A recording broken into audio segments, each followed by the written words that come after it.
Okay, yes, this is Akaka Falls.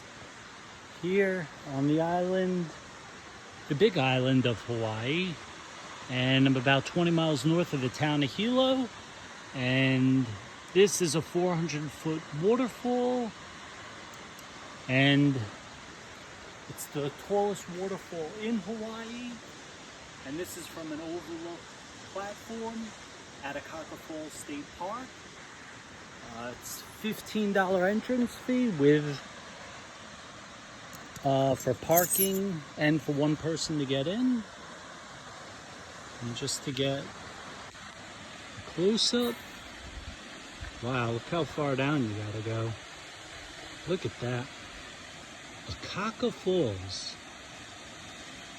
Akaka Falls State Park.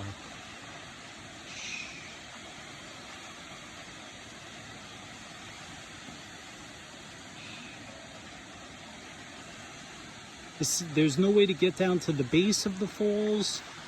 This is it just from this overlook vista point, but pretty spectacular in my opinion. Akaka Falls on the big island of Hawaii.